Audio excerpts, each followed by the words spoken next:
Hi hello నమస్తే welcome to Tollywood box office.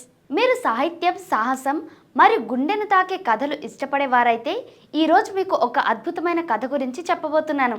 ఈ కథ పేరు వాషింగ్టన్ బ్లాక్. ఈసీ ఎడుగ్యాన్ రాసిన ఈ నవల్ ఒక యువకుడి స్వేచ్ఛ కోసం జరిగిన పోరాటం, అతని సాహస యాత్ర మరియు అతని లోపలి ప్రపంచాన్ని అన్వేషణ గురించి. ఈ కథ మిమ్మల్ని 19వ శతాబ్దంలోని బానిసత్వం, స్వేచ్ఛ మరియు మానవ సంబంధాలు లోతైన భావాల మధ్య తీసుకెళ్తుంది. కాబట్టి సిద్ధంగా ఉండండి, ఈ కథలో మునిగిపోదాం. వాషింగ్టన్ బ్లాక్ అనేది ఒక యువ బానిస బాలుడైన జార్జ్ వాషింగ్టన్ బ్లాక్ లేదా సంక్షిప్తంగా వాష్ అనే పాత్ర చుట్టూ తిరిగే కథ.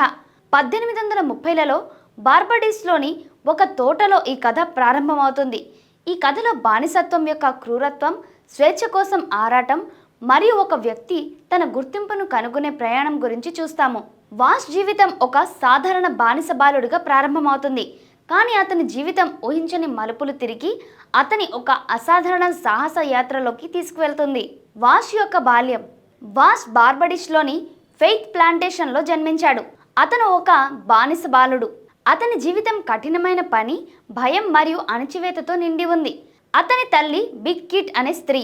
ఆమె తన కొడుకును రక్షించడానికి ఎంతో కష్టపడుతుంది, కానీ ఆమె కూడా బానిసత్వం యొక్క బంధాల నుండి తప్పించుకోలేకపోతుంది. వాష్కి తన తల్లితో గట్టి బంధం ఉంది, కానీ ఆమె కఠిన స్వభావం అతనికి కొంత దూరంగా అనిపిస్తుంది. ఫెయిత్ ప్లాంటేషన్లో జీవితం దుర్భరం. బానిసలు ఎండలో గంటల తరబడి పనిచేయాలి మరియు ఏ చిన్న తప్పు చేసినా క్రూరమైన శిక్షలు ఎదుర్కొంటారు. వాష్కి ఈ ప్రపంచం గురించి ఎటువంటి ఆశలు లేవు. అతనికి తన భవిష్యత్తు అంధకారంగా కనిపిస్తుంది, కానీ ఒకరోజు అతని జీవితం శాశ్వతంగా మారిపోతుంది. క్రిస్టఫర్ వైల్డ్ టీచ్ రాక. ప్లాంటేషన్ యజమాని యొక్క సోదరుడు క్రిస్టఫర్ వైల్డ్ లేదా టీచ్ అనే వ్యక్తి ఫెయిత్ ప్లాంటేషన్కి వస్తాడు. టీచ్ ఒక విచిత్రమైన వ్యక్తి, శాస్త్రవేత్త, ఆవిష్కర్త మరియు స్వేచ్ఛావాది. అతను బానిసత్వాన్ని ద్వేషిస్తాడు, కానీ అతని సొంత సోదరుడు బానిసలను కలిగి ఉంటాడు. టీచ్ ఒక విమానం రూపొందించే ప్రాజెక్ట్ పై పనిచేస్తుంటాడు. దానిని క్లౌడ్ కట్టర్ అని పిలుస్తాడు. ఈ విమానం గాలిలో ఎగరడానికి ఒక బెలూన్ని ఉపయోగిస్తుంది. టీచ్కి తన ప్రాజెక్టుకు సహాయం కావాలి మరియు అతను వాష్ని ఎంచుకుంటాడు. వాష్ యొక్క తెలివి మరియు ఆసక్తిని గమనించిన టీచ్ అతన్ని తన సహాయకుడిగా చేర్చుకుంటాడు.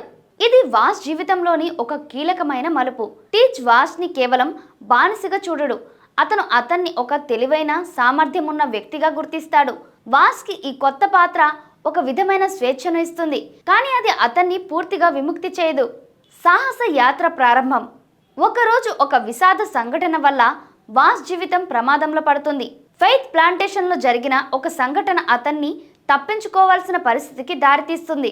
టీచ్ వాష్ని రక్షించడానికి అతన్ని తన క్లౌడ్ కట్టర్లో తీసుకొని బార్బడోస్ నుండి పారిపోతాడు.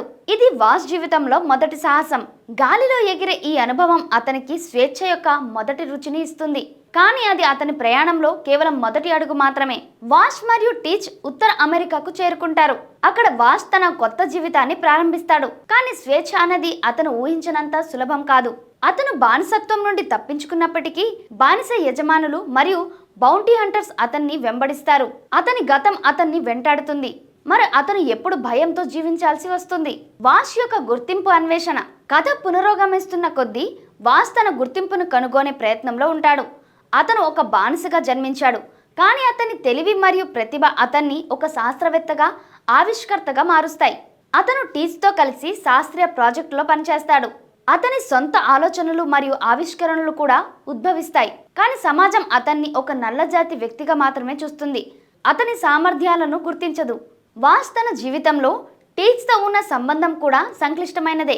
టీచ్ అతనికి స్వేచ్ఛను ఇచ్చినప్పటికీ అతను వాష్ని పూర్తిగా సమానంగా చూడడు. ఈ సంబంధం వాష్ని తన విలువను ప్రశ్నించేలా చేస్తుంది. అతను టీచ్ యొక్క సహాయకుడు మాత్రమేనా, లేక అతను తన సొంత గుర్తింపును సృష్టించుకోగలడా?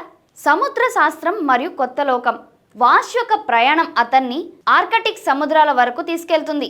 అక్కడ అతను సముద్ర శాస్త్రం పట్ల ఆసక్తిని పెంచుకుంటాడు. అతను సముద్ర జీవులను అధ్యయనం చేస్తాడు మరియు ఒక అద్భుతమైన ఆవిష్కరణ చేస్తాడు. ఒక సముద్ర జీవి ఇది శాస్త్రీయ ప్రపంచంలో సంచలనం సృష్టిస్తుంది. ఈ ఆవిష్కరణ అతనికి గుర్తింపును తెచ్చినప్పటికీ అతని గతం నీడ అతన్ని వదలదు. ఈ భాగంలో వాస్ తన జీవితంలో మరొక ముఖ్యమైన పాత్రను కలుస్తాడు. తనిషా అనే యువతి. తనిషా కూడా సమాజంలో తన స్థానం కోసం పోరాడుతున్న ఒక స్త్రీ. వాష్ మరియు తనిషా మధ్య ఏర్పడే బంధం ఈ కథకు భావోద్వేగ లోతును జోడిస్తుంది.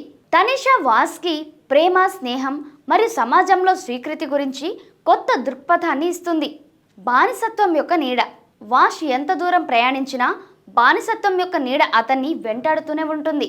అతను బౌంటీ హంటర్స్ నుండి తప్పించుకోవాల్సి వస్తుంది మరియు అతని గతం అతన్ని ఎప్పుడు భయపెడుతుంది. అతను స్వేచ్ఛను పొందినప్పటికీ సమాజంలో జాతి వివక్ష అతన్ని పూర్తిగా స్వీకరించనివ్వదు. ఈ భాగం కథలో ఒక లోతైన ప్రశ్నలు లేవనెత్తుతుంది. స్వేచ్ఛ అంటే నిజంగా ఏమిటి?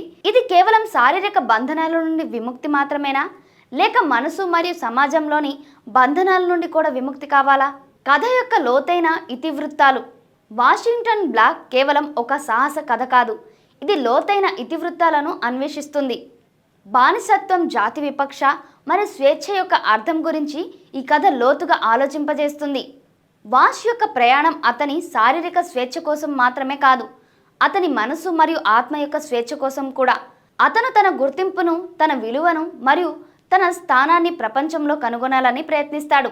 మరో ముఖ్యమైన ఇతివృత్తం సైన్స్ మరియు ఆవిష్కరణ. వాస్ యొక్క శాస్త్రీయ ఆసక్తి అతని జీవితంలో ఒక కొత్త దిశని ఇస్తుంది.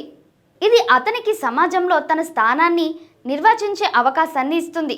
కానీ అదే సమయంలో అతను ఎదుర్కొనే జాతి వివక్ష అతని ప్రతిభను పూర్తిగా గుర్తించనివ్వదు. కథ యొక్క ముగింపు. వాష్ యొక్క ప్రయాణం అతని లండన్, మొరాకో మరియు ఇతర ప్రాంతాలకు తీసుకెళ్తుంది. అతను తన గతాన్ని ఎదుర్కోవలసి వస్తుంది మరియు అతని జీవితంలో టీచ్ యొక్క పాత్రను పునర్మూల్యాంకనం చేయాల్సి వస్తుంది. కథ యొక్క ముగింపు ఒక సాహసం ఒక ముగింపు కాదు, కానీ ఒక వ్యక్తి యొక్క ఆత్మ యొక్క విముక్తి. వాస్ తన స్వంత గుర్తింపును కనుగొంటాడు మరియు అతను ప్రపంచంలో తన స్థానాన్ని అర్థం చేసుకుంటాడు. అందరికీ ఈ కథ గురించి వినడం ఆనందంగా ఉందని ఆశిస్తున్నాం. వాషింగ్టన్ బ్లాక్ ఒక అద్భుతమైన సాహిత్య రచన. ఇది మనల్ని ఒక యువకుడి సాహస యాత్రలో తీసుకెళ్తుంది. ఈ కథను వినండి మరియు వాష్ యొక్క ప్రయాణంలో కూడా మీరు భాగం అవ్వండి. మరి మీకు ఈ వీడియో నచ్చినట్లయితే లైక్ చేయండి, షేర్ చేయండి మరియు మా ఛానల్ని సబ్స్క్రైబ్ చేయడం మర్చిపోకండి. మీ విలువైన అభిప్రాయాలను కామెంట్స్లో తెలియజేయండి. మరో కొత్త వీడియోతో కలుద్దాం. Until then, bye by.